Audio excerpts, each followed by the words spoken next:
What is up, guys, and welcome to the theScore eSports podcast. This is actually episode 40. That is awesome. Seems like a huge milestone. I am, of course, your host, Colin McNeil. In the studio with me, as per usual lately, has been Dennis Gonzalez. Hey, what's up? And Josh Burry. Hello, everyone. We're pretty excited today because I want to call this episode the Seinfeld podcast because it's a podcast about nothing. All right. You realize that that's maybe not the best, like demographically, the best joke you could All make. viewers have just tuned out immediately. We have no more listeners. I am actually talking about nothing with a zero. Jordan Gilbert, CSGO pro, and lately broadcast extraordinaire. Has been doing all kinds of desk and casting work, guys. So we have tons of stuff to ask him. Yeah. With that being said, why don't we just get right into it? Because I see Jordan is ready to roll. Sure. Let me just double check. Jordan, you hear us okay? Can you hear me? Perfect. Yes, Yes, sir. Yes, Hey. thanks so much. What's up? I'm running out of rations here on Mars, guys. Well, you know what to do. Snacks. I'm eating my fucking breast. So I can't cuss. This is a family show too. No, you can cuss. No, you can please cuss. cuss. Simply Sorry. balanced. What is? Organic fruit and vegetable puree. I'm my last leg here. Well, you know what to do. You saw the movie. Grow the potatoes. Yeah, potatoes. You know. Boil them, mash them, stick them in the stew. Yeah, exactly. Yeah, I'm growing. So And with that awkward segue, Jordan, I think you just got back from TwitchCon, if I'm not mistaken. How was that? yeah. It's a bit of a mess, to be honest. I think they're still figuring out kind of how to run a con. Not being rude at all. Like, it was a lot of fun. Like, the after party had like 7 haunted mazes. That was a lot of fun. So that was fun to run around. Yeah, but when I'm at the con, there's a lot of overlap. But it was cool because I feel like every stride I take through the convention hall, I recognize someone or someone I know is doing something. So it is fun in that sense, of course. Like, you can't deny that aspect of TwitchCon.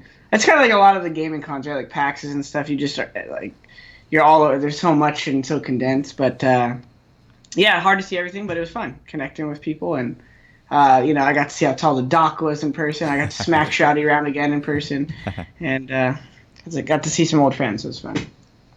Yeah, I'm always interested by TwitchCon. It's definitely not my specific sort of scene, I guess.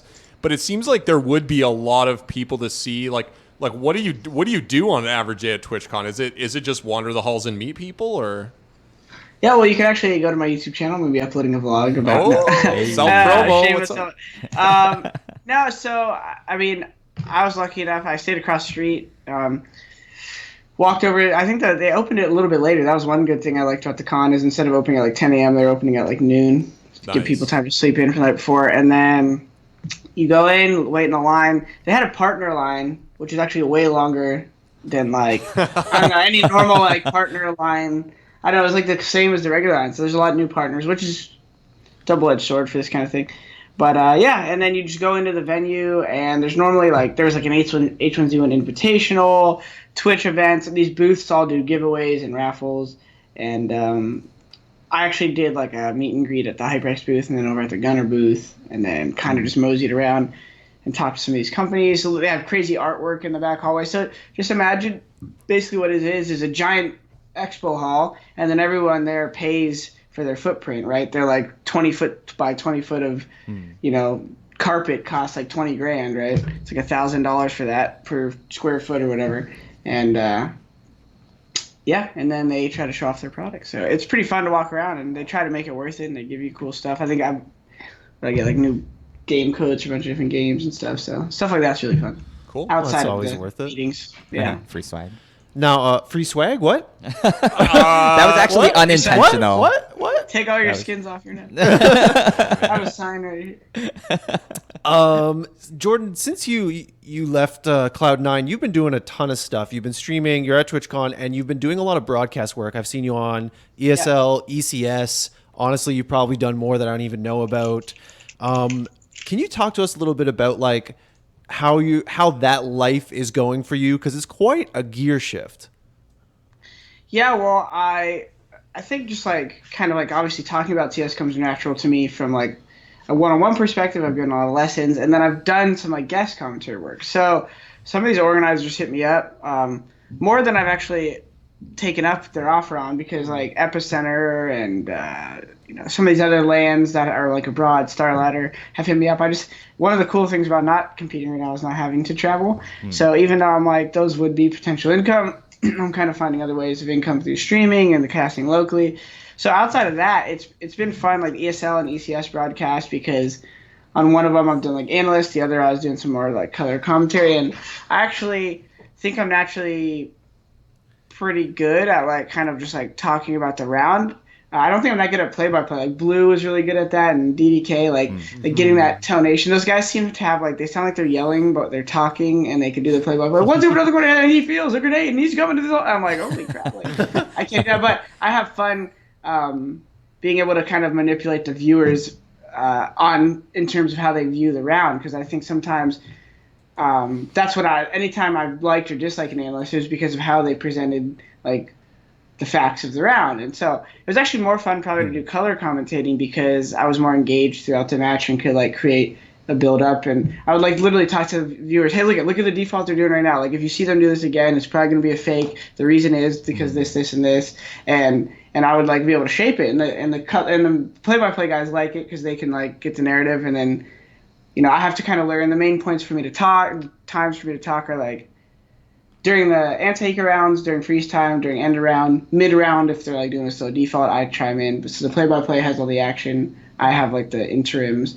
and so learning that dynamic is fun. Having like a production ear was a little bit like something to get used to. Like analyst desk, I would like have a whole big point, like a spiel about like the map, and they're like, you got 60 seconds. I'm like, fuck. So they took top mid control. They went back to the next map. They're gonna be like that. So it was different challenges, but it was fun. Like I don't know if I'm gonna do it long term, but it's cool to do and to get comfortable with, because why not, right? Like I had time, and the only thing I was really missing out on was my stream, which I've been obviously trying to do more.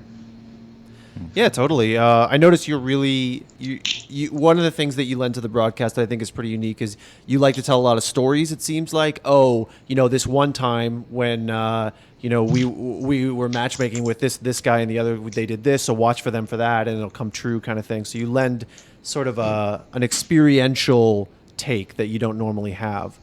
I'm glad that you mentioned you're not sure it's something you want to do forever, because I did want to ask you, I know that the broadcast stuff is recent for you, but are you looking to maybe transition your career into more of a streaming thing, a broadcast thing, or is this a hiatus for you and you're totally going to go back to competitive, like no doubt? So I guess that's three phases. So in terms of the streaming and YouTube thing, I want to keep doing it because for one, I feel like even if like CS viewership is low at this time of year or whatever, there always seems to be like a certain amount of Counter-Strike fans that want to know about what's going on in the scene and what's going on with other pros. And so it's fun to kind of give people behind the scenes look on the like vlog and stream side and give people info and tips. So I just have fun doing that, and I've always wanted to do it more, but the priority was always my team. In terms of joining a team, I kind of told most people in my stream, and I'm kind of standing by this, I'll probably just watch this season go by and see how I feel. So season is kind of vague, but maybe till like January, see how these teams play out. Depending on if things don't change enough, maybe I'll have to wait through the major to kind of see, what is that, February, I think, in Boston? So I might have to take a bit of time to let things play out before I find a situation that would be comfortable to me, because I've been practicing and showing up for practice for like 8 years now, and it's something that, competing is natural to me. Like, right, if I had an event next week and some team wanted me to get ready for it, I could jump in right now and get ready for it with them.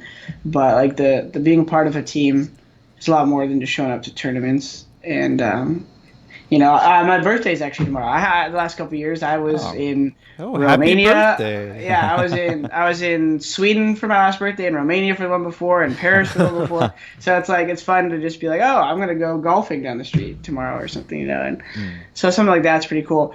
So that was just kind of like existential deep breath for me to kind of be like, oh shit, I don't have to like go to practice. Like I would even wake up some days like right after I got benched and just be like, oh wait, but I was on break, so the break just kind of felt like it extended, and then that's why I did the streaming YouTube, because I was like, all right, I got to get back on routine here and whatnot. But yeah, so they're all kind of forming together, and I think the key for me is, since I've been part of like an active roster, and part of an org, eventually I'll be able to get released from Cloud9, and I just haven't been able outside of that to outside of being on an org to do like personal branding or sponsors or merch or anything. And I always feel like I'm too late on those things because I'm focused on competing. So it's kind of fun to like interact with the CS:GO community in a way where I could potentially make a shirt that I want in the moment or have a sponsor that I think has a cool product because it's what I like individually, not as a team. So that's one aspect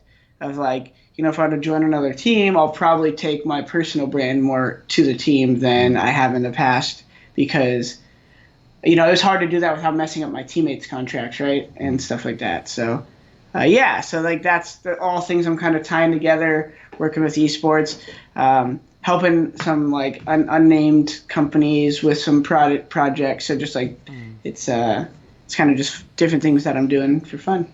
Well, if you are watching this season play out and maybe the major as well, could you tell us what exactly you're watching for?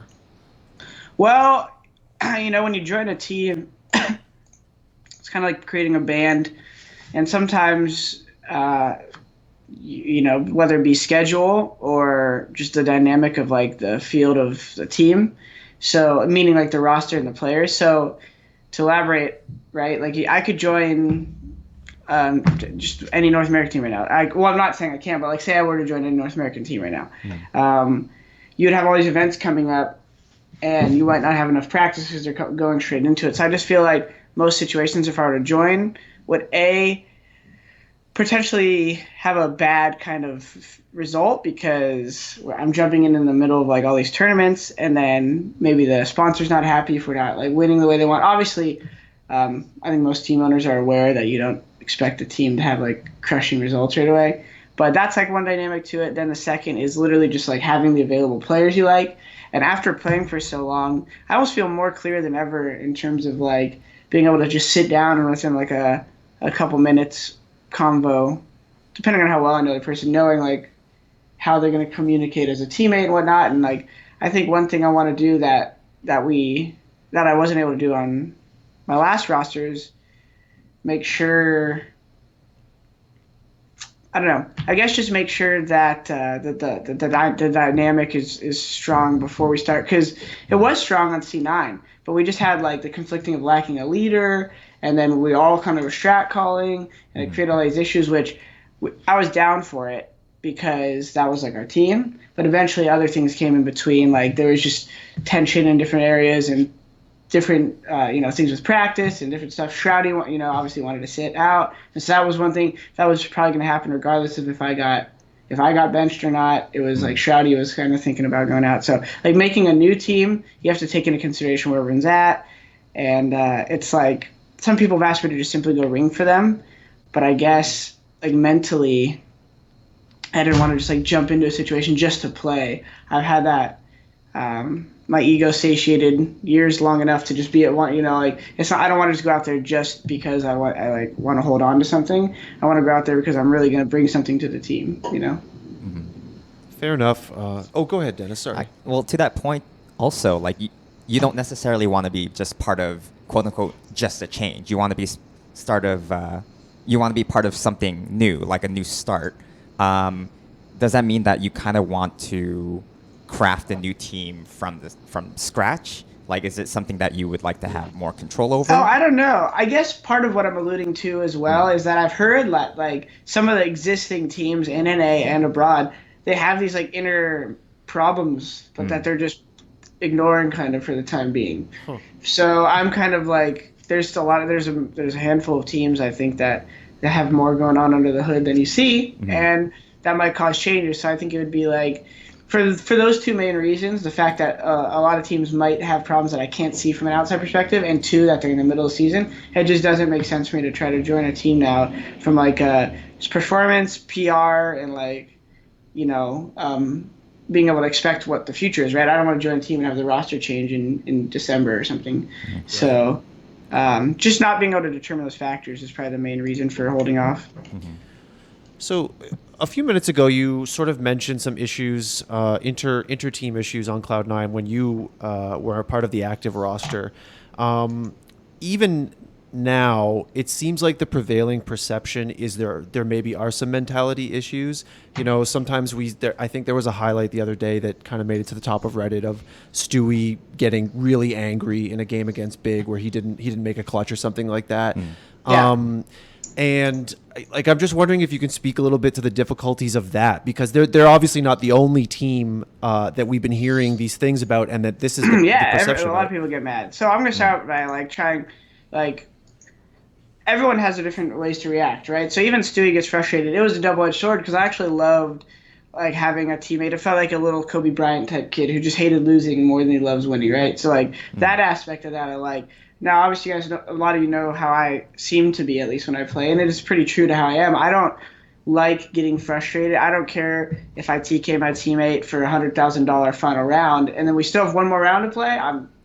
We have one more round to play, boys. Play the next round. Like I just lost us the last round, or something happened. So there was a point where I think we were just frustrated too, because like between maybe some people's like lack of like assistance with maybe the strats or like the team, like they were more kind of the showing up mentality versus the super competitive people, and then not having like necessarily a leader, and then kind of the difference how people react to winning was affecting. And like Stewie obviously get mad. The funny dynamic with me and Stewie is I was probably one of the closest people to him out of game, but in game I would have a lot of problems. And I'll admit one of my flaws is I tend to want people to react the same way I do. I think it's pretty natural. People like don't realize that they're being kind of like controlling in a sense. And I would never say I'm controlling. It's not like you have to smile, bro. But I would be more like, I wouldn't like to get into conversations with people if they're yelling, if they're doing anything loud or anything like that. I would just be like, all right, well, we're not going to talk about last round if it's like we're belittling each other or anything. Like the only reason to talk about anything is if it's going to solve the next round. And so like I got into this very like stubborn thing at one point, and other people did too, where we were kind of just like holding our way of viewing it maybe a little too strong. And then that combined with maybe some leadership and some practice issues, and then some things that are kind of hard to say on here. It's more just like dynamics with everything that happened, and just kind of built up. And then so I kind of saw, that's why I said in my vlog I did an update video, and I basically explain all this. You guys can find it on my YouTube. And I kind of just say how, I kind of saw it coming, because towards the end of the summer run, you could just see that it was boiling up, and there was a choice to be made. So I didn't know what the choice could be, right? It could be, hey, let's have a what do they call it when everyone comes together and they change something?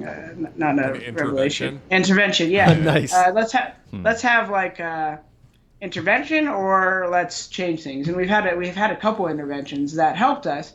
So it was either going to be one of those or the other. So when I got the news, when Stu came down and told me, because he lived in my apartment complex, he's like, "Yeah, I got some news for you." I was like, "Don't hold back, baby." And so I had a feeling it was one or the other. It was either we're going to make a change with someone else or we're going to make a change with you. So he said it. I was like, all right, baby. That's all I need to know. It almost was a relief, because we were in this like limbo for a while as a team that we needed something to change.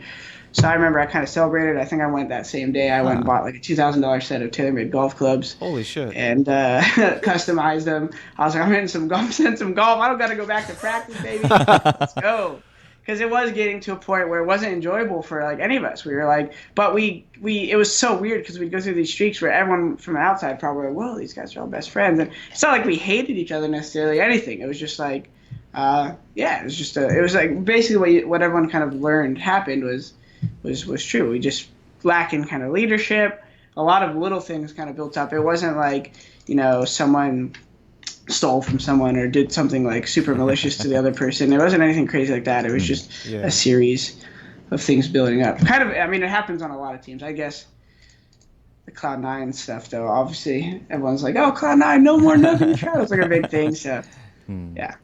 It's really interesting to me, actually, that you mentioned the round-to-round thing, n0thing, that like when you... Sorry, keep going. I was just going to say, it's interesting to me because I think like when you think about the round-to-round mentality, and your thought was, yeah, we lost that round, but unless we're going to fix it, you got to move on. Like, we can't dwell on that. Whereas I think some teams maybe get off a little bit on the negative part of that. Like, they're like, look, I can't believe that happened. Like, I'm not going to let that happen again or whatever. And they really get amped up on that. Yeah, and well, the interesting thing I've started to learn about that too, though, is that's why I said I might have been a bit controlling, is because even though I feel really correct in my philosophy of only bring to the next round what will help us in the next round. So if you threw a bad flash or you looked at the wrong lineup on the wall, fix it. If you went right and you're supposed to go left, fix it. You know, if you made a bad comm, well, like if you TK'd your teammate, if you spilled a drink on their keyboard and they lost a 1v3, like those are not things to cry about more than 5-10 seconds. Like that happened, it's done. And that's pretty analogous for life, right? Like you kind of have to be, you know, what is the old saying? Like you're depressed if you think about the past, you're anxious if you think about the future. It kind of applies at a very micro scale in CS. The problem is it got beyond that to where, because some people can move on, but they still look pissed, right? They just they can't help it because that's their thing, and that's where I was maybe I take too much energy from my team, because if I see my teammates' body language, even if they're not saying anything, and they die and they and they're like kind of like this is kind of like this whiny thing, I get a little bothered and I won't say anything, but then if it's thrown at me and it's whiny, that's when my positive mindset starts getting just like I don't even almost care about the next round. I'm like, how are you talking to me like this while we're playing a big match like that? So that's partly on me though, because if it was my fault, right, and I did wrong somebody or blind them or get them killed, I guess they have the right to react to whatever they want. And so I kind of had to learn to realize like whatever energy someone threw at me, like I needed to be okay with it in competition, because otherwise it's going to turn to like anxiousness or resentment with a teammate, which then makes it even worse. So like whoever's right, you have to be able to like sit down. And that was one thing I had to learn a lot this last summer, is like some of these big games, we were like in not a healthy communication in it. Like it was, you know, people joking about leaving the server at like a semifinals of like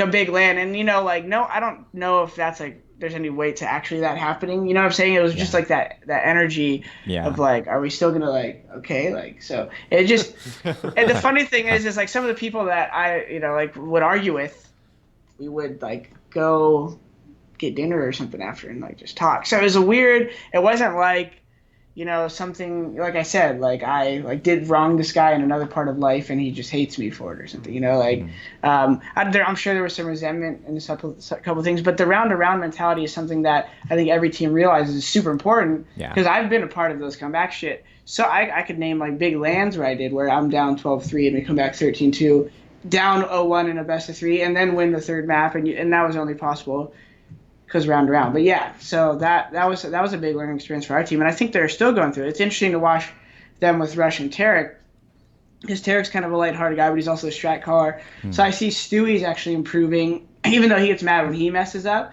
I could tell he's like trying to improve, like, because he gets frustrated when anything goes wrong, and that's because he's competitive, and he'll even tell you straight up it's not personal, but he knows it's like a problem. And that was why, at first, we had a really good dynamic. Right when Tim joined, Tim was kind of mediating. Shroudy's super chill, Skadoodle's super chill, and then Stewie's kind of had high energy. And then my positive energy, I was just trying not to, like, make anyone, like, Stu, right? Like, that was one of the dynamics is, hey, Jordan, like, you can't be in a good mood. We just lost that round. And I was like, well, I like being in a good mood because I play better. And then it was like the Tim being like, well, how about you both just focus on your role? And then we'd be like, all right. But then that was kind of like how we started out. And we won Brazil, and we were winning all those lands. And then it got to a point where we didn't, the strat caller and in-game leader thing, I think, built up the most resentment, because then it came to like who was actually bringing stuff to practice every day, you know? So it was like, and I actually prided myself in that. Like you know, it's funny because people have joked about me like missing nades in the past. I don't think it's been a while, but I remember feeling like I knew everybody's nade in every strat, and I was like taking pride in that. So a lot of the reasons, a lot of this stuff built up wasn't necessarily like missing nades or something like that. Like I saw a lot of people in my stream like, yeah, you were missing too many nades. I was like, dude, I was teaching people grenades. I was like bringing strats a lot. So it was more of like the dynamic, right, of the whole environment that I think they just needed to change. In another world, we could have still been playing together. And Shroudy might have just been like, listen, I don't have the passion anymore. We pick up someone else. We kept going, but too many things kind of happened at once. And it all kind of, it's actually pretty normal. You're just getting like the in-depth because there's a lot of drama around it, right? Yeah. It's hard to unpack. Yeah. Yeah. Well, one other thing about that, not to like dwell on the past or anything like that, but was there ever an option of maybe bringing in a mediator? Well, Or we like, did. We had a sports psychologist, Oh, and we had okay. a coach and an analyst and a manager. If anything, we had 5 people behind us while we were in the team house. Yeah. No, if that was actually part of the issue because some people were receptive to management, some people weren't. No point in Right. diving into that, but some people were very receptive to the sports psychologist. I loved Dave. He had us do some like cool team meditations, team communication exercises. Some people were more receptive. Other people did not want anything to do with it, Oh, okay. Huh. which also added to the Yeah. kind of existing thing. It's not so surprising though if you think about it. Like I have friends that I don't want to work with. Like I'm sure we all do, Yeah. you know. Yeah, At a certain that point. was part of it, right? So Yeah, like I have a friend who sometimes he's like, man, if the world ended and we were like forced to survive together, we wouldn't make it. Like we wouldn't make it. And I was like, I love the guy, but I know that we wouldn't. Like we I would just be laying wouldn't be there able to do it. complaining. You would be complaining about me complaining. It just wouldn't work. Yeah, yeah, for sure. I actually, speaking of team dynamics, I wanted to ask you about a former teammate that you had way back. Actually, Way back. some of you listening might be familiar with the man known as Swag. But nothing. I want to ask you. I'm working on a little bit of a project right now. Can't say too much about it. But just wanted to get your first impressions, if you can recall them, or any anecdotes of when you first met this guy and like what you thought about him. So I actually first met him. I was probably one of the first pros to ever meet him, aside from maybe his teammates. ESCA lands, they were always in little hotels in Dallas. I've probably been at Dallas 48 times for land finals. And it would be at like one of these 3 hotels, like whatever the names are. There's like 3 hotels, like Hilton, Hyatt, whatever, and there would be like a ballroom where the setup would be, and you'd go up to your rooms and play. I remember after I got to set up before the tournament even started, I'd go in the elevator, and there's like an older woman, a younger woman, a boy, and then a younger boy, and it was Brax's whole family basically that drove down with him.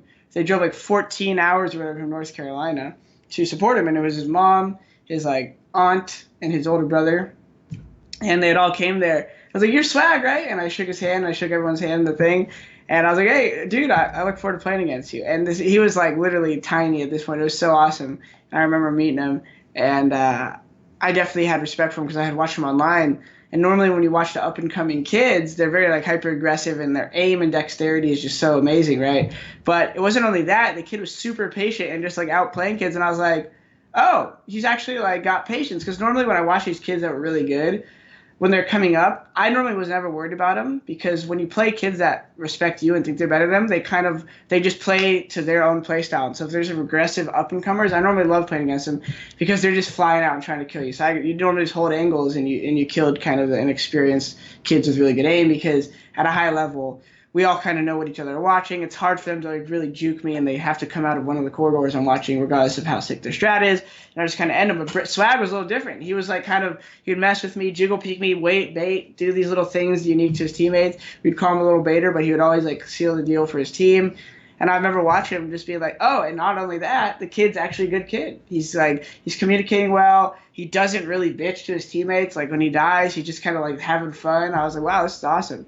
So we ended up beating him whatever the first land, but then like I'm pretty sure it wasn't after long to 1.6 was having a little decline, and there wasn't as many good players in North America. I was like, this kid's got to be on my team. There's no question about it.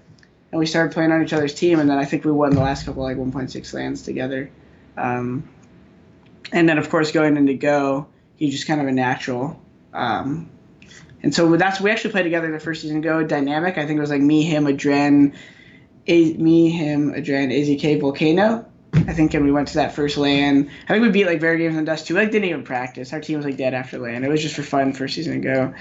But I've different stories with Brax all around the world. He's always been like a teammate that I want, because he really plays off my personality well. Like me and him could hold a spot together, and if we ever like get each other killed or wronged each other, it's always just like, what did you do? Oh, that's what you thought. This is what I thought. Next round is what we do. And it was like very seamless to play with him. So I always really liked that.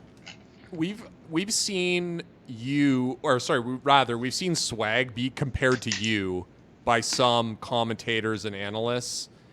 Specifically, Thorin, I think, in one of his videos about Swag said that like when Swag was coming up, people were like, "This guy's gonna be the next n0thing." Do you see any of yourself in him? Like besides the round to round thing, which it seems you guys share, is there anything else that you just sort of like you're like, yeah, I was there, I felt that. Maybe in just the way he like plays like 1vx situations, but he's very passive and slower than me. So he was always like a little bit more, he would like to wait people out, whereas I would do it occasionally, but so we had differences in that sense of playing, but similarities. I would say mostly like you were saying, more attitude or mentality things. It was kind of just that. I don't think he necessarily cared about being a superstar, and that was similar to my play style, which was ironic because a lot of people thought both of us should like be the focus of the teams. Whereas I liked being able to do what I wanted, and he likes being able to do what he wants. But I think we've both always liked having another kind of, whether it be aggressive or someone who just likes to take fight players on our team, because I think we like, I don't know. He likes taking the fights he wants, but if someone else isn't there to entry, he doesn't want to have to do it. And normally I was the same way, where I would love entering, but if someone wanted to like call me into a situation that I didn't like to entry, I would just be like, why don't you run in and I trade or something, like if I'm going to be able to get the second kill. So it was maybe like similarity in thoughts, but otherwise in play, he's very slow and baity. Like people will even say it, like he kind of baits hard on purpose. And sometimes it's massive. Like I don't know if you guys know, on like T side, one of the big concepts on most T sides is something called teeter-tottering, which is basically like what SK really does well. And they kind of pressure multiple areas of the map. And then even as they're taking the bomb into A, that one player will be edging into B, so that if he gets a kill, the bomb is kind of last in the grouping over on the other side, and he'll kind of slide back as the other team is still fighting A, and Brax literally just single-handedly took B by himself. So he's really good at just like always giving you like an alternate opening. So if you have Brax on your team, you basically just it kind of brings you that patience, because you know that this kid might just win you the round if you don't force the issue where you're at, you know. So it's nice to have that, because it immediately gives you that feeling of like, oh, if I just do my role correct, something good is going to happen. I don't need to like, get desperate, because he might make an opening. If he doesn't, we'll just keep doing what we're doing or something. So he's always really good with that kind of vibe. Well, thanks very much for indulging me, talking a little bit about the young Swag. I appreciate it. I hate to chime in here, but I actually now want to ask n0thing a bit about the older Swag, not going back into the past. Okay. Because now you got my mind going, right? Oh, sorry. Don't say sorry, but one of the things, Jordan, that I'd really love your take on is, it's an office debate, honestly. It's basically like, okay, let's say Swag is available to play any tournament, Valve, whatever. You know, he hasn't played competitive in a while, though we saw him at Summit and he fucking killed it. Yeah. But could he still hang? You know what I mean? Like, is he still that guy? Is he still that damn good? I mean, yeah, I think the reason there's any hesitance in my voice is because I have like it's really dry here. 1 second. So even if you look at Summit, for instance, I think Brax does thrive really well in the scenario. We just kind of threw him in there. I do think so even at that land, Stewie was playing really well, right? So a lot of people gave Swag credit because he just came back. Like, Stu played really well. We were kind of just playing really loose. I remember playing Optic on Cobble, and I was like walking through smokes, making plays. Brax was coming out, making plays. Stewie. So my point being is, when we're in that environment, he's really good at making plays. The only time Swag's ever been ineffective is if, like I said, he doesn't have that dynamic he likes in a team, and he's expected to make plays that he like doesn't necessarily want to make, or that he has to follow a strat. So I think on old iBuy Power, sometimes when you see him be ineffective is because he's simply following the strat of the team. And in that sense, I think coming back into pro play, he has that ability to kind of curve the, what would it be? What would the phrase be? Anyways, I think he has the ability to kind of come back into it and be a little bit better than you would expect him to be because of his intuitive skill. And, you know, maybe he doesn't see every type of exec or anything, but he's really good at kind of like, you know, dancing through chaos. I think, if anything, what he would struggle with the most nowadays is the SK type style, the styles where people aren't really filling a lot of overwhelming smoke walls and things like that. Because when they do, Brax loves those situations because he knows you're coming at him and he can kind of play around his objects and do what he wants.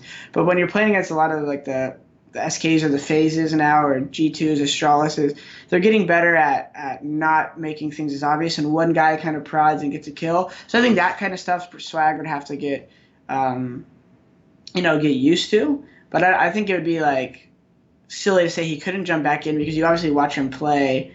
So it's like, I think it's just a matter of, like I was saying, like I think he looks better when he could do what he wants, but I think he would be more impactful over time with like a really good system, because he is super good. If you figure out what he likes to do and you kind of play it into your team. At Summit, we didn't really do that. He kind of had the opportunity to just like jump around with the ops. So you guys saw some hot highlights, jumps on the fence on Mirage, jumps through Cobble, wins 1v2s. Like a lot of those things aren't, if you look at all those plays, like aside from the cat one, a lot of those aren't like anything systematic. Like it's not like we're like telling him to jump out mid around and lock down mid on a Mirage. Mm-hmm. So those things are, I think, more, I had a word for him, but I wouldn't say one-off, but those things are more like kind of like spontaneous. Yeah, kind of spontaneous, and like not necessarily what you would look for him to only be doing as a, because you might not have another opera on your team for Swag. So if he's not offing, what does he do? Anyway, He's a great player. I guess the short version of your answer would be he's a great player. I think he could definitely join a team and get a little bit of runway time and get up to speed and be a good asset. Okay, I'm glad you answered that the way you did, because my next question is basically, why isn't this kid playing? So recently, we all know there's been a couple unbannings. He can play at ESL. Yeah. I think Epicenter, a bunch of other, DreamHack for sure. DreamHack, yeah. He, I think, has played for C9 in a qualifier for something recently, if I'm not mistaken, Dennis. I don't remember. ESL New York or something? Was it a qualifier for New York?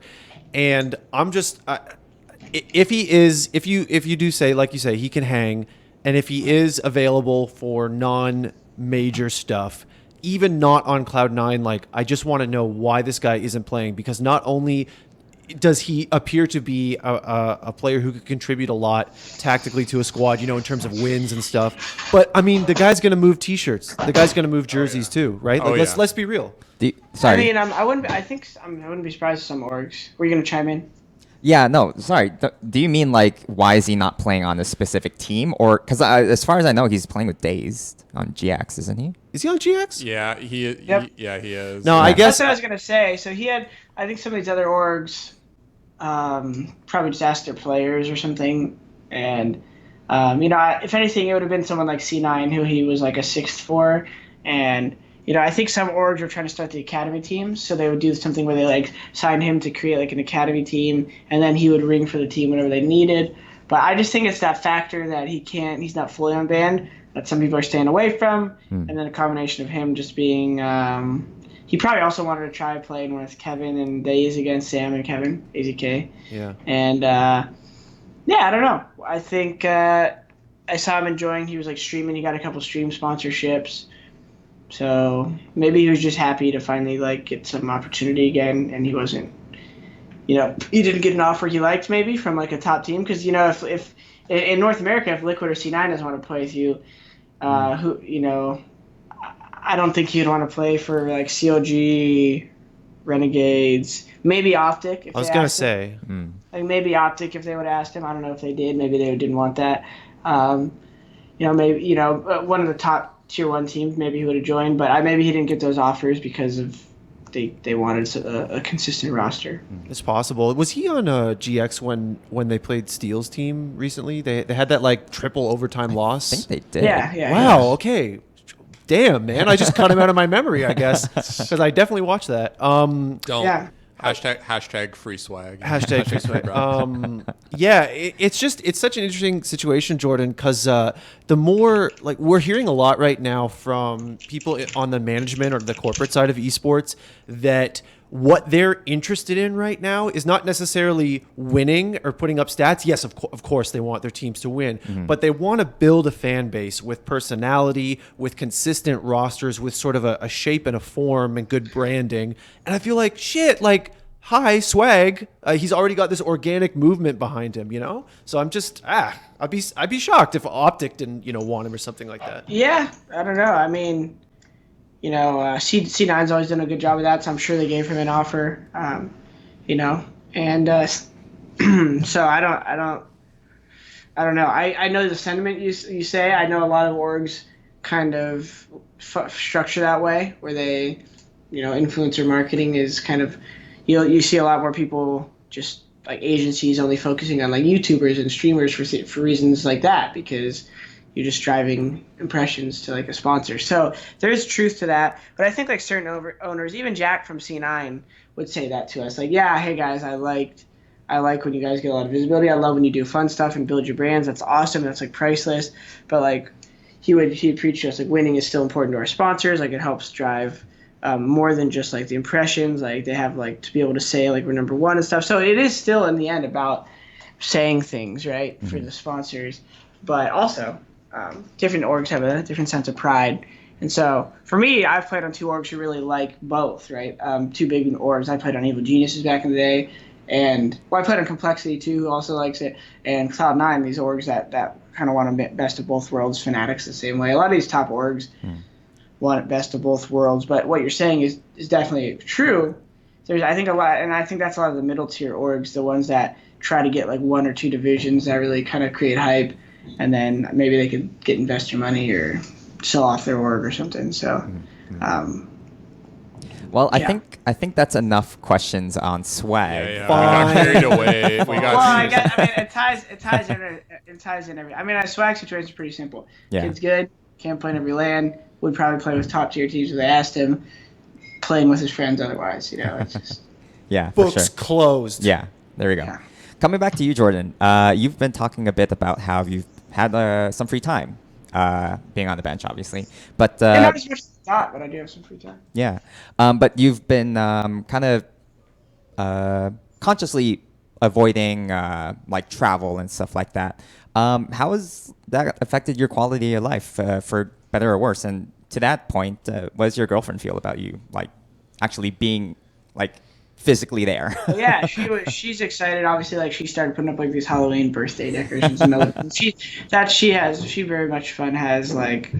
Like she has very much fun doing things like that, right? Like just little things, going to a pumpkin patch or something with me. So for her, it's fun too because she moved away from home to live with me, and so the less I travel, that obviously makes my relationship better, or not necessarily better, but more engaged and interactive and stuff. It's more fun for her.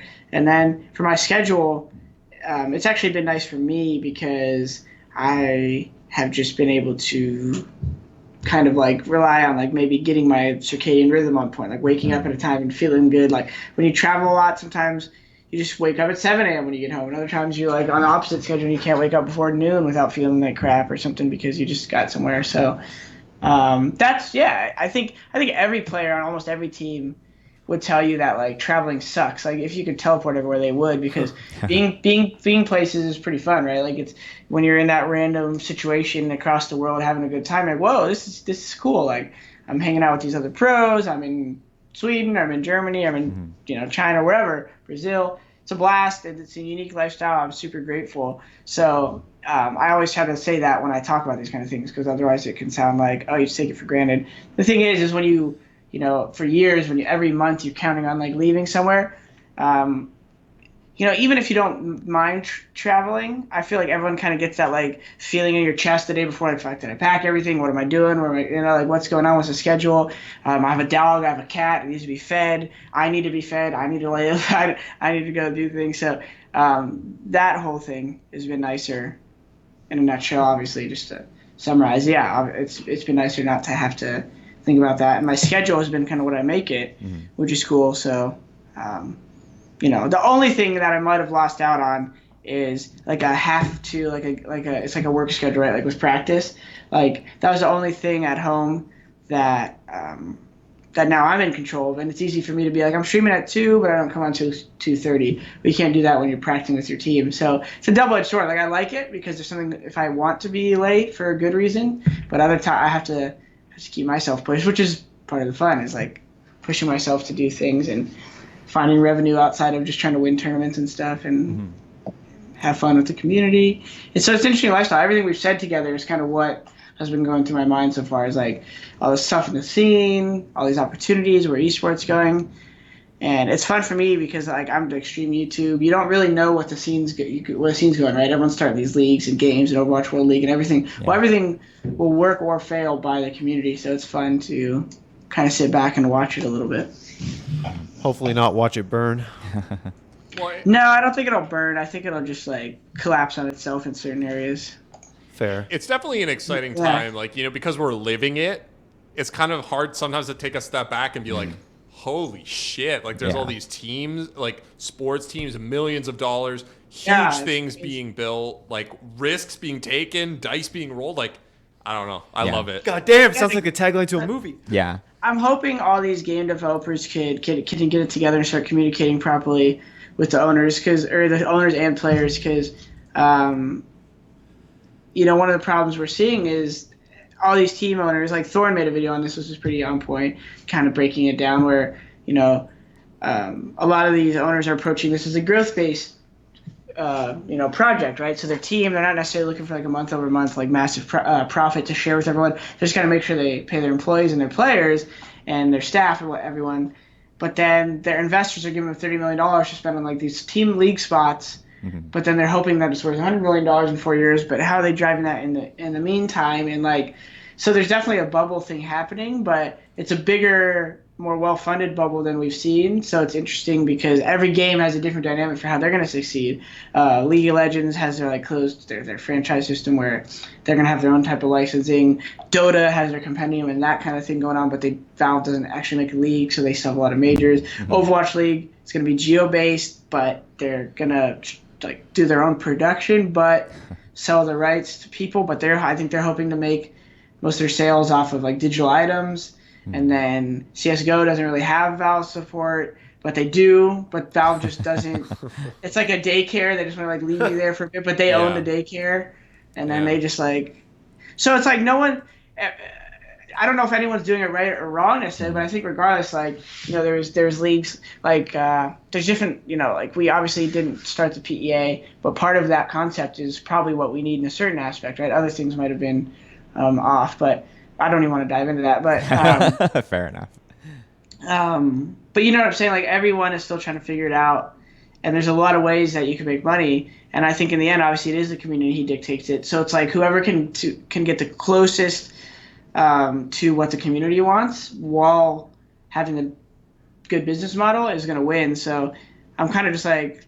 This is a crazy time to be a part of, because at first it was a crazy time a couple years ago because Twitch and streaming money, and now the money's getting even more exponential because these companies are like, shit, not only will I give you like ad revenue, here's like $20 million to like build a company and see how it works, and you're like, oh shit, I gotta, like, so I'm sure some of these owners are saying the same thing, oh shit, I just spent $20 million in Overwatch League spot, please have good viewership. Yeah. And the viewership doesn't look that great right now, so they're gonna have to sell a lot of game sales, so hopefully the average amount of spend per user increases for whatever. So all these things are kind of fun to watch, and I hope to be involved in, I don't know, there's so many different sides, right? Just even what I said, you could be sales, marketing, business development, investor, VC, staff, player, production, podcast, YouTube. Like it's journalist. It's all journalists, questions. And so it is a fun time to be in it, but I'm sure you guys feel it sometimes too with your jobs. I'm a player, you're a completely different part of the industry, but I'm sure we both kind of feel the industry shifts as always kind of this like where am I, this is going to be my job, how long is this going to be my job, what are we going to be covering, are we going to be covering some new game in a couple months? Holy shit, dude, you said it.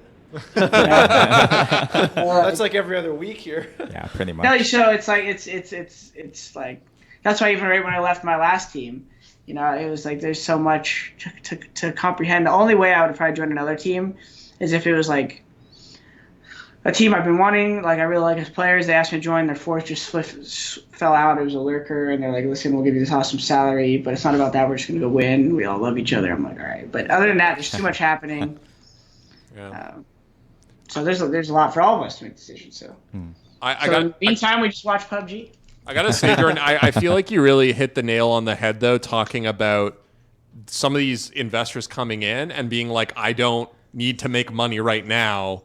but I would like to make money in like 4 years or whatever. Well, and then the problem with that is they're insulating themselves with like ear to the ground consultants, and then that's where I'm like, Yeah. I'm really worried because some consultants are on point, and some of these people actually are starting. I think they're starting to realize that like going to the team owners and then finding consultants through those connects versus like going on LinkedIn or something and be like esports consultant and doing something very like textbook approach like that. So yeah, I think a lot of them are starting to realize that there's only so many sources of like valuable information. Other ones are just like spewing stuff and kind of throwing their own opinion in there without them noticing. And they're like, oh, here's $20 million.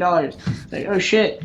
They wanted us to invest all that into Smite or something, like you don't know where. Shout outs to Smite. Which should be, is that's literally not me knowing anything about the game. So if someone in the comments don't tell me I'm like crapping on the game, it's literally Jordan. a it's a fun game. I'm gonna say that right now. It's a good Actually, game. it looked fun. I played it at one point as a joke, but Yeah, it's good. because I just sat down on a computer. But anyways, whatever game, Dragon Fire 34. 2015, 2017 game. It's a good one. Whatever. It's a good one. It will be. Yeah. Once the new patch drops. Yeah. Yeah. So, but yeah, it's interesting. I just thought that was a really interesting thing that you pinpointed, which is the mentality. Because in a sports league, you don't necessarily make a ton of money every year, even if you own a franchise. Like there are franchises that lose money year over year, but the value of that franchise over time does appreciate, and then you can sell it and get out of the game and make your money. So you kind of take a hit in the short term, but in my opinion, there's no evidence that that's going to happen here, right? Like you don't know what the resale value of an totally Overwatch uncharted spot waters. is, Totally. or you have no idea. So And it's good for the owners for getting that funding, and I guess Overwatch League. Good job to Blizzard for like convincing everyone that their league's going to be that much. So, and in a way, like I hope it succeeds, right? Because even though it's not Counter-Strike, it's like a good model to shift. And then in the future, are we going to see everyone have their own league, or is it going to start turning into the eSports World Cup type thing again, where it is multiple games, Olympic style? So, probably not, because all these game developers want to have their own licensing deals and things like that. So you'll probably see everyone be separate. But then at that point, how many games can succeed? Even if every game is loved, how many can the community handle at once? So. Yeah. Well, you've talked a lot about the industry from kind of like a broader perspective, but let's get down to where you stand on the situation. Like you, I've kind of observed as you have like a pretty entrepreneurial spirit. You're one of the most visible players in the scene, and not by accident. It's very much a conscious thing that you're doing. But at the same time, you're kind of in a stage where this is very much a transition, and while you may have some free time and maybe some time to relax, this is also maybe kind of a high pressure situation for you as well. Like, do you feel like do you agree with that? Do you think this is maybe an important part of your, not even life, but just like, or sorry, not even your flashpoint, not even your right? career, but like your life? Yeah. Flashpoint. Flashpoint. Paradox. I'm existing right now. Ooh, that was a good book. Simulation theories. Where's Anders? I think if anything, I just don't want to take opportunity for granted. But there's like that weird middle ground of like, someone was talking. They really verbalized this on point the other day, where you don't want to take something for granted and you want to work hard because you have a good opportunity, but then it's like a pressure to maybe be something because of who people know you as, so that if you so even though you feel like you're doing other people a favor, are you, or are they forcing you to do something that they want to do? And these like you get into this like existential thing, whereas I just kind of view it as like, my portfolio has kind of been around gaming. I've done a lot around gaming. I have a lot of fun gaming, and there's a lot of new avenues for people to benefit from gaming. And I could benefit from that, like being totally upfront. I could benefit from people wanting to learn about gaming through me, and then I could help other people learn about gaming with like what I believe are good viewpoints on things, whether it be Counter-Strike strategy or whether it be advice in the industry. I'm not going to sit here and pretend I know everything about LCS or these other games. Obviously Counter-Strike's my specialty. I know some, but so I think it's just a little bit of a pressure, but not. like I could just step out of the scene, and a lot of people would be like, "Oh, where'd you go?" And I would interact on social media or something here and there, and I could go out. You've seen some like StarCraft pros do that because StarCraft kind of abruptly kind of came down from the limelight, whereas different players are still in the industry and they're doing other things, and some are competing and some aren't. So we're gone, right? Like I don't know what Indra's doing, right? He was on EG when I was there. He was a really good player. He could teach people. He could teach people for days. He could write books on StarCraft strategy, but what is being done with that knowledge? So I just feel like the fact that people still, even if the stream numbers aren't massive, there's a lot of people still playing Counter-Strike and interested in it, and I could offer them a lot of insight on Counter-Strike.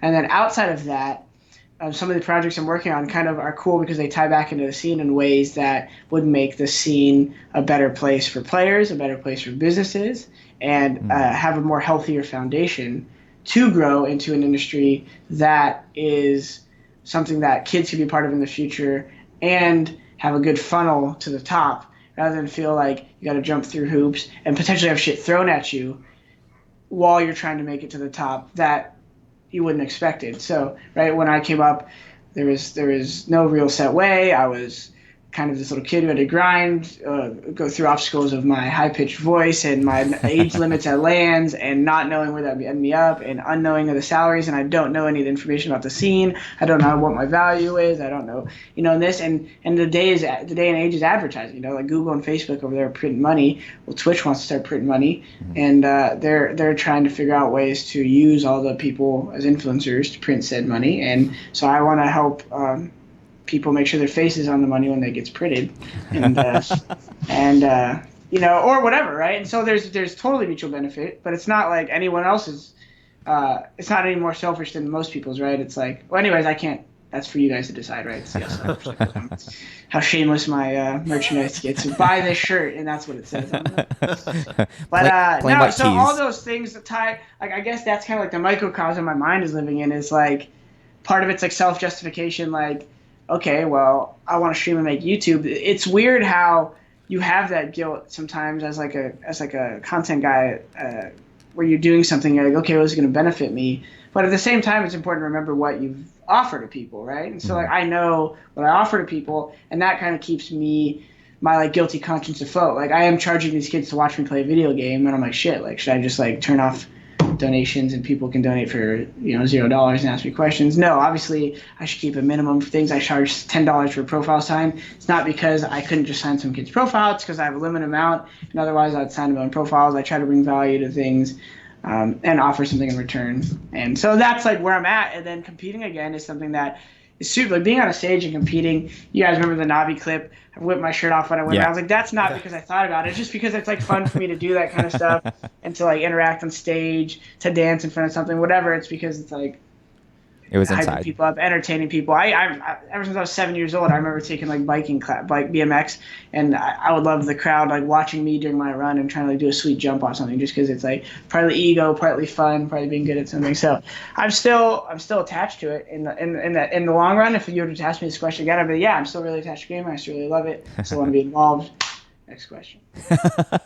Oh man, we did that thing that we do on the podcast sometimes where we just like start zooming out so much when we talk about the industry, then we talk about life as the digressions I think are important though, right?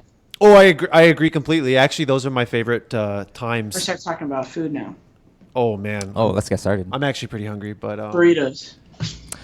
You, my friend, I don't know how much experience you have in downtown Toronto, but my God, do we have a lot of burrito places. No, so you know where I went to? Was it Burrito Boys or Burrito Brothers? Burrito Boys is real, right? Burrito Boys, yeah. Burrito Boys, because Shroudy's from Mississauga. Yeah. So I remember when I went to Toronto, he brought us to Burrito Boys, and it was pretty solid. But people talk about burritos, and I actually don't even get into it anymore because I like for a while I had fun like really standing my ground. Like I lived in San Diego, we created like the California burrito. People started talking to me, and I'm like, I'm walking out of the room. Like it would just having people from Tex-Mex, big Tex-Mex, I'd be like, just shut up. Stop. People drive across the border to San Diego every morning to make their Mexican food. They're coming in here to bring it through. So I have fun with that. But there's great burritos all over the world. Anything wrapped in a tortilla, as far as I'm concerned, is God's gift to our universe. So. Damn, I didn't know you were that passionate about it. Yeah. Holy shit. Yeah, that's good. I get down on Mediterranean just because it looks like it, Wraps falafel. I mean, this is a pita, not a tortilla, but you know what? Yeah, I'm like, whatever. take It's it. carbs wrapped. That's true. That's true. Man, this is like, I feel like super awkward asking this question now because it feels like it doesn't fit in our current flow. We've had a few awkward transitions already, so why don't you just? You hit know, us those with are my another one, specialty. yeah. I'm gonna have to dust this one off because I did want to ask a little bit about Dust 2, Oh. just to like bring it all the way back. Now I know Jordan. Dust off the shelf. Yeah, exactly. Blow it off. I know that when we were talking over email, you hinted that maybe if you watch n0thing's YouTube channel, you might get a special treat involving Oh yeah, Dust 2. well I purposely haven't I've seen the map. Obviously, I've joined DMs and been on the map. I've seen the tall Dust 2 long doors now, but I haven't actually just went through and looked at every corridor yet. And so I was gonna just do that on my stream and give my opinion on rotating maps out. And so I could give you a brief into that here today, which would just be that I don't know how the flow of this play is going to look because Dust 2 obviously can't rush long anymore, but so that might change things. But did they change much in mid and Cowok area? Because that's the real dynamic. You can stop a long rush, but you still have to use utility on long door. So I'm going to go into that on my YouTube video. And then in terms of switching out a map, I would normally say nuke right away, but the reason I would say maybe Cobble is because maps even Cobble is almost akin to Cache, where it's so the rotates from the sites are so far, but you don't really have a middle on Cache on Cobble that both teams share. You have drop and connector, but it gets so small that I feel CT side is so dependent on utility. You can do things to avoid to play out with low utility, but on CT side Cobble, if you don't have if the T's smoke up or be plat right away and you can't smoke plat, you have to assume they're out. So now you have to play 2 focus towards plat and 1 towards drop. Now, if they have plat control and then you wait long enough, your CT players at A don't have any nades anymore. They have to fall back A hall. So now it's 1 minute left in the round and you have no more smokes at A, so you have to play 2A passive. So now we take A hall late. So now you have no more smokes at A hall, but all you have to do is make a little presence. So you have to assume we have A hall now. We just go 5 back B, and you have 3 B, and you have to have 2A, maybe even 1 under window connector side, so 2.5 A, because you can't hold drop anymore because you have no smoke. So now you're playing lean towards A, but you have to respect B plat. And if you don't have an op, we could literally walk out B plat with 40 seconds left, and you can't do anything about it except boost tree or hide in a corner. So it's if you play the map like that, which a lot of teams do, you could look really seasoned on Cobble, but I could teach a main team what I just said, and they'll look good on T-side Cobble. So that's one of the problems I have with the map, is that it seems kind of easy to kind of just let the CTs waste their nades and kind of go back and forth. But at the same time, it's I get so used to maps that I just play them. So if people are are you fine with map pool? I'm like, yeah, I'm fine with whatever. When Mirage first came out, I didn't like the A-bomb site because it didn't look like the old A-bomb site, and then I got used to it. So it's a funny thing to look at how some people will complain and hold on to the old, but then they just adjust to the new, whereas there is maybe some merit to the old. So I don't know. So that's pretty much my answer for now. I don't necessarily know what I want changed on Cobble or why I want Nuke removed necessarily. Nuke just seems like the upper bomb site in the HUD is just a kind of a shit show. No one likes Nuke. Yeah, I don't know. I used to love Nuke 1.6. I got more kills through walls than I would seeing people normally. I would just hold up or kill people ramp. Yeah, literally every game it was just always it's 3-4 kills through the wall. So, but nowadays it's that HUD. The HUD really bothers me because I just. It's that loading zone. It's the only ground that is given to you on T side is lobby, and you if you stand 4 different. What? Oh no! Oh no! Oh, he's back. He's there back. you go. Sorry, man. We lost you for a happened? minute there. I think Valve heard you talking shit about Nuke, and they shut the stream down. They shut the podcast down. Yo, Lord Gaben intervening against us. That was sick, by the way, how you just talked us through an entire round on Cobble. Yeah, I was thank you. I sat back in my chair and I was just oh my god. Yeah, we need that gif Yeah, of. right. It's not too complex, but it is what happens. And so I was doing that on stream. That's one of the reasons I said I was enjoying commentating, because I feel like some analysts, as much as they know about CS, they don't. The only reason I ever broke Cobble down like that is because talking to my teammates, we'd talk to Tim and he would show me something cool. He would tell me something cool about A-Halls, or I'd talk to Stu or Valens or even Shad and Ska about things. Look at 90% of teams will just give this up after 40 seconds because they can't hold it. And so when they don't give it up, being able to explain why on like the commentating is fun because they know like Guardian's opping, so they're going to take this ground from him because they wouldn't fight a rifler. But you normally give this up. But this. There's always like that, and that's why Counter-Strike is good. I actually did some feedback for an FPS someone's trying to make the other day, and they're asking me about all these factors of the game, and they wanted to make the game, and they have like so many add-ons and things to add on and ways to affect the game. It's like League of Legends shooter, all these like heroes kind of. And I was like, the problem is that do you think it could be an esports? I'm like, well, the problem is, the more complex the game, the less the meta has a chance to blossom. And so like traditional sports, fucking football's in a field. You just stand in a line against each other, and then you go against each other. So it's like all these like traditional sports, obviously the meta is because there's different formations and the way people react on those formations, the way you fake the formations. And that's what's cool in Counter-Strike is you can have a lot of default setups. You have a lot of inherent advantages with a map like Cobble. You have a lot of inherent disadvantages with a map like Cobble.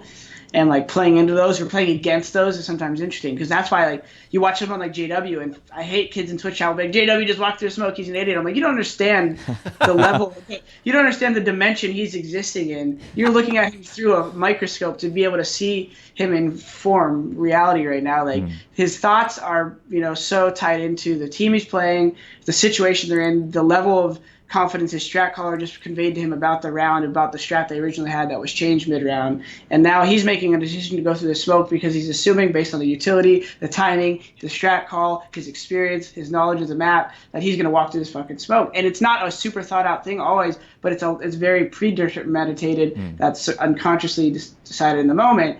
That's why you see players like Olaf, who was number 1 in the world, kind of come back and not maybe show that because a lot of his confidence came from just that, like being very close to it. And he maybe lost to that when he came back, but he's still Olaf. He can still do all those things. But CS is so in the moment, ebb and flow with your feel. You'll see Cold Zero be on point. Sometimes it's just like, dude, this guy's just like walking through places and people aren't killing him, and it's just like, yeah, it's not that simple. But it looks that way. It's simplified. It's simplified in the display, and I think that's why CS is one of the coolest spectator games, right? Just remember that, guys, when you're watching Jordan's stream, you're in the chat and you're like, oh, this guy did something stupid. He's literally yelling at you. You don't understand.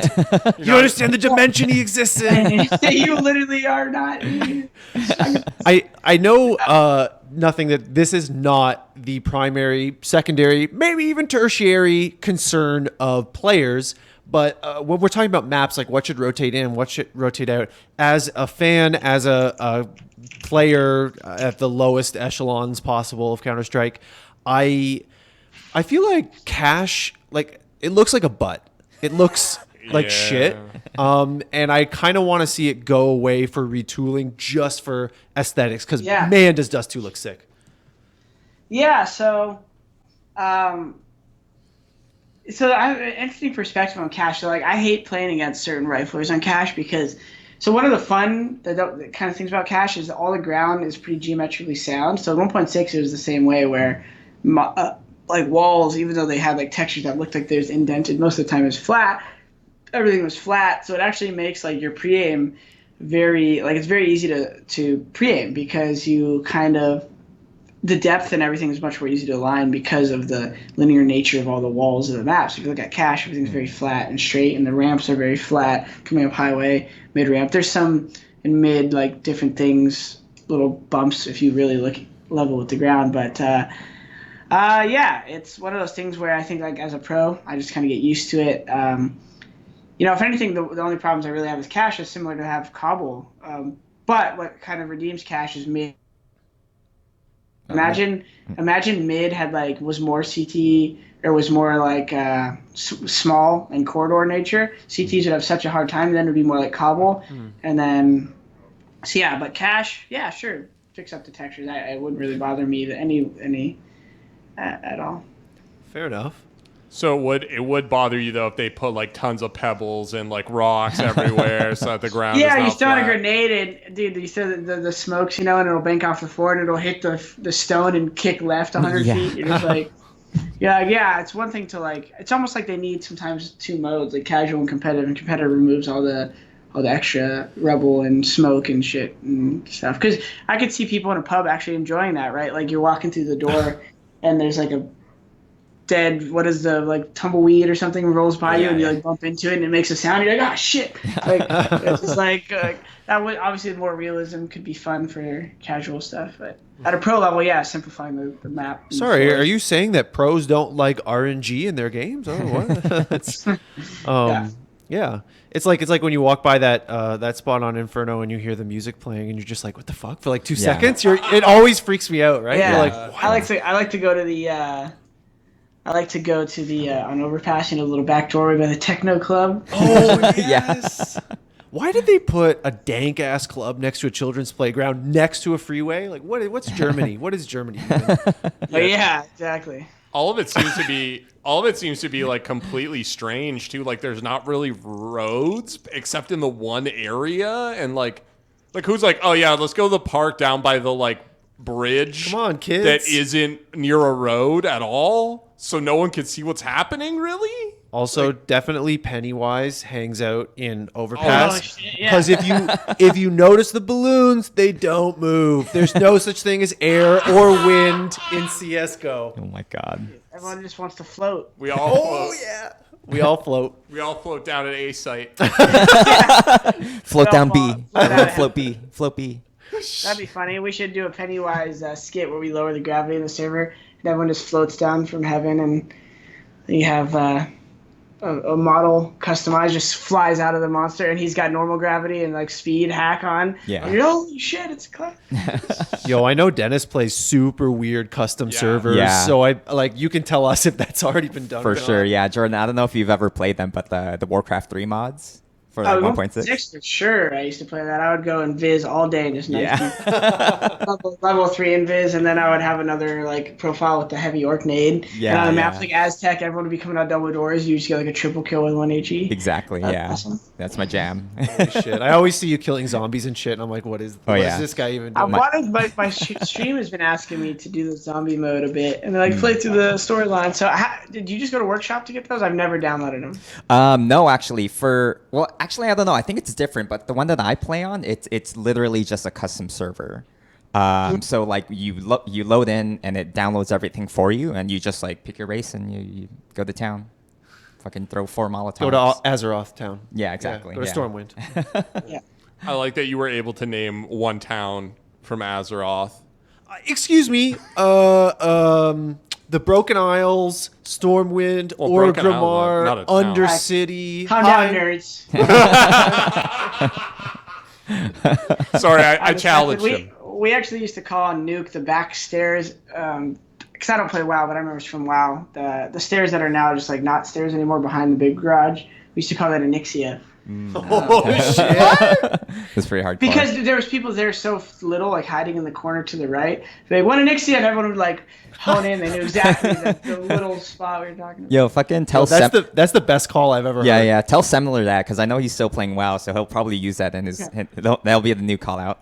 How's the beard look today, by the way, guys? I didn't get to. Beard looks good. Looking good. Honestly, I think you've got like a sick medium between like homeless and child, right? You're like in the middle. You're a man. You got a good manly Dude, beard. on my stream the other day, like someone was like, "Jordan, you look depressed," and I realized like my hair is a little messed up because I wear my headset on and my beard is out. I was like, "Wait!" I looked at myself. I was like, "Oh, that's why you think that." And I was like, "Now I'm happy, right?"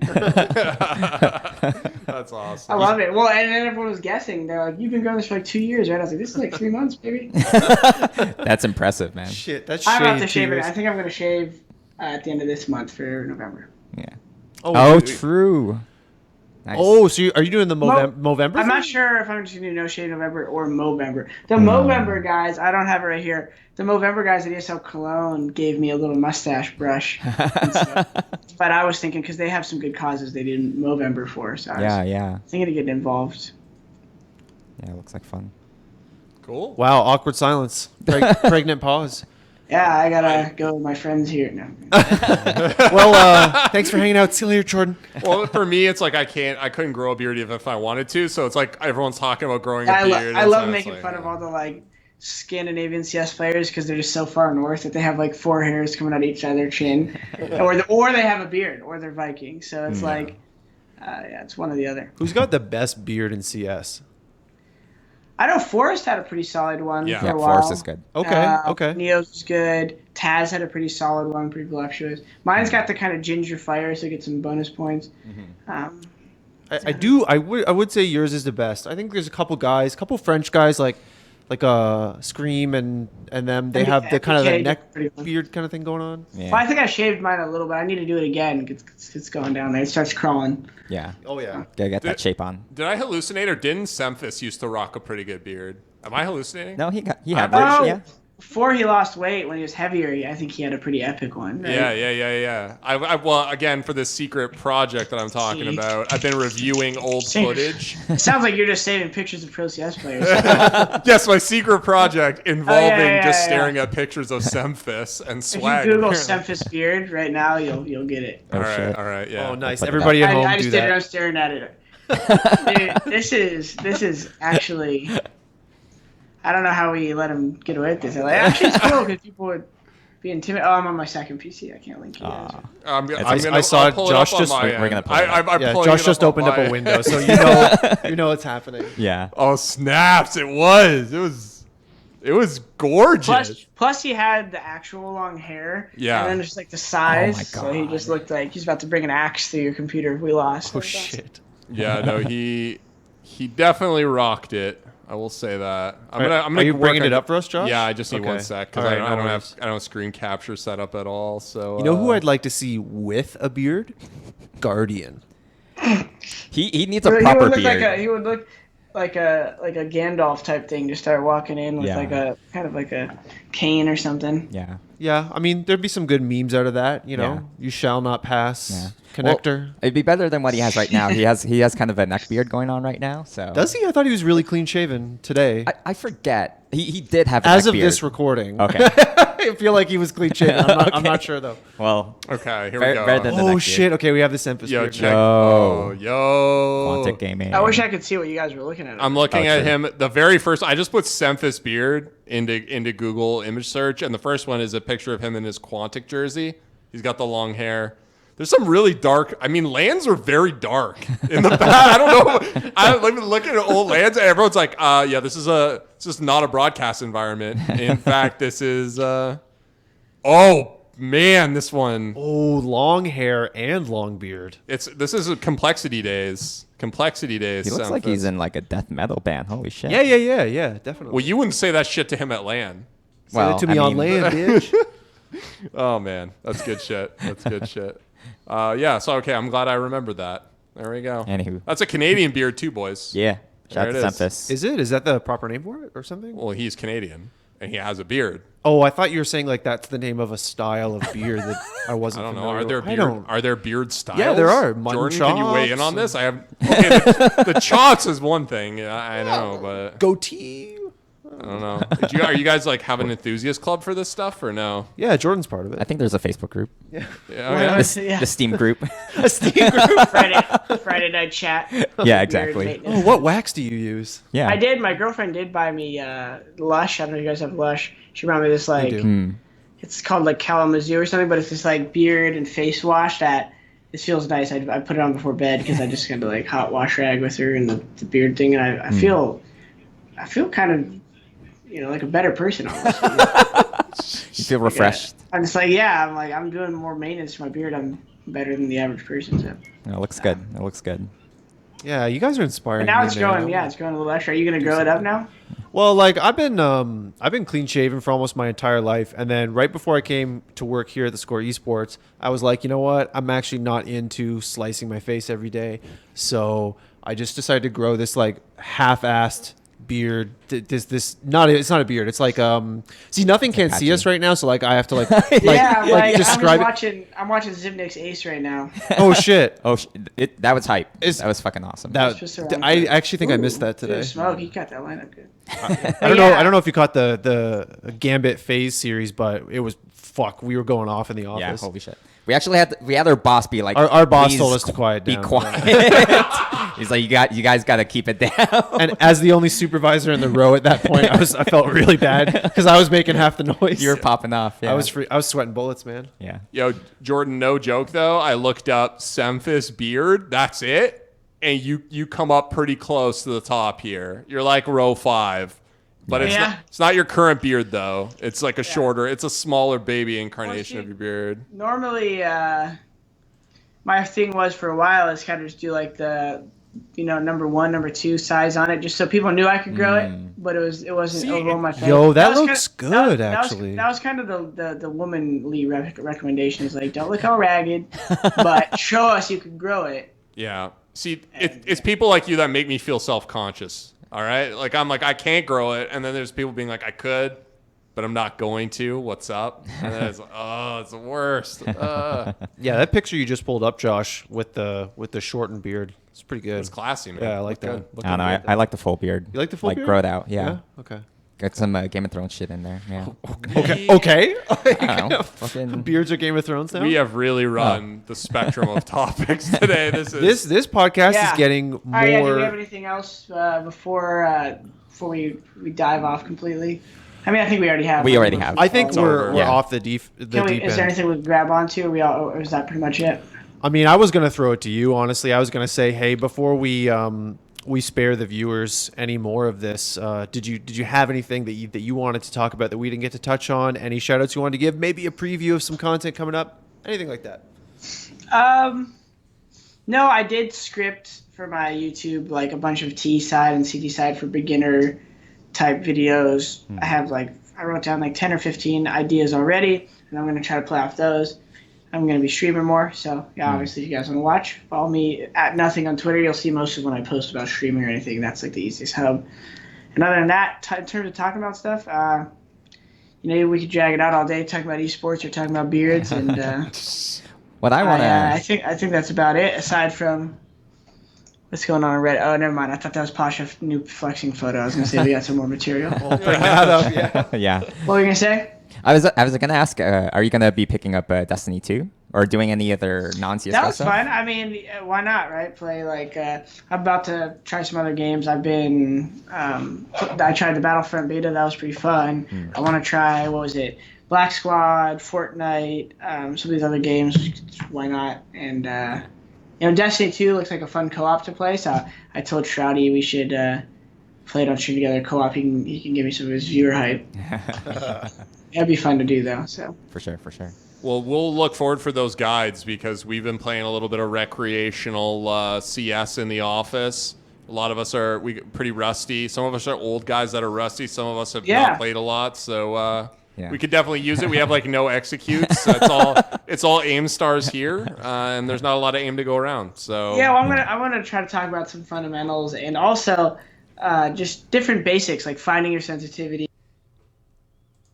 Like how your setup affects how you play, and then going in game and talking about, people always ask about being more consistent or getting better at this, and it's really breaking down the fundamentals because that consistency question is like massive. That gets like totally lost in the mumbo jumbo because everyone's always like, how do I get better? And I'm like, well, if you're playing against people who are better than you, you're not going to expect better results, and then you're playing with a team, and then what's your role in the team, all these things. So hopefully I can help. It's if anything, the hardest thing is just like what I love answering the questions live and giving people feedback, but the production and like producing the videos is something that I'm getting more comfortable with, and I'm actually simplifying. So what I realized I was doing right away is I was getting too grandiose kind of with how I wanted to script these, and I was like, dude, most people like when you just talk and share the info, go in game, share the info, maybe have like a second view or angle for you or something to like talk. But so I'm excited. So that was like after my birthday week plan. I had all this casting and stuff, so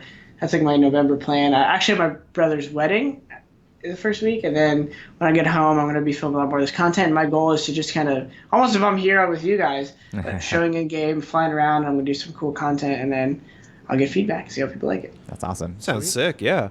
Well, once again, n0thing, thanks so much for making time. We really, really enjoyed the talk. Thank you as well. My pleasure. All right. Well, hey, that was great. I had a lot of fun, and I think honestly learned a lot too. Yeah, me too. I'll be looking. I will legitimately be looking out for his videos because I need assistance. Yeah, I mean, even outside of his tutorial stuff, which we'll see in the future, watch his blogs. Honestly, like he deserves every view basically. Like he is a very entertaining. What does he talk about a lot? everything. Everything. The opposite of his name, basically. Like life and CS:GO, or he's very much like in the moment, Okay. like stream of consciousness. Like if he's like at TwitchCon, he'll obviously talk about TwitchCon, but he knows how to fill the dead air. Let's say. I got you. Yeah. Cool. Well, we certainly filled a lot of air today. Holy shit, we went longer than I thought we would. Last week, we talked to Dota Broadcasting, Personality Extraction Slacks. We started talking about Blade Runner. This week, Gee, I wonder whose fault that was. well, yeah. We had Jordan Gilbert. We started talking about beards. What's it going to be next week? Can't tell you. Yeah. Tune in to find out. We're Can't and couldn't. We're Yes. working on some guests for the short term, and they would have definitely some interesting perspectives if we get a couple of the ones that we're looking at right now. So, Yes. super looking forward to that potentially, and who knows? It definitely won't be beards. Tell you that. No? Ooh. Are you saying they might be too young to grow beards? This is a hint, actually. It's a very. I mean, that's only like, Okay, that doesn't really narrow it down that much, but It's not a girl. It's not a girl. That doesn't narrow it down at all. It's eSports. Yeah. oh, now I'm all depressed. I'm gonna go home and cry. Yeah. Well, Jesus. Okay. okay. As long as we're not crying on camera, then. I think that about wraps it up, guys. Thank you so much for watching and listening, however you consume this content. Don't forget we do this every week. Please hit us up on Twitter. theScore eSports on Twitter, but also Josh Burry, Dennis Gonzalez, and Colin McNeil. Tell us who you want on, and tell us what you want us to ask them. I would love to get some feedback on guests because I got some guests that I love a lot, but every once in a while somebody points something out, and we've had some great conversations on the podcast. So I would love to do that with somebody that the fans are really itching to talk to. Oh, for sure, for sure. Well, with that said, for Josh and Dennis, I am Colin saying thank you for listening, and until next time, GG. Peace. Bye.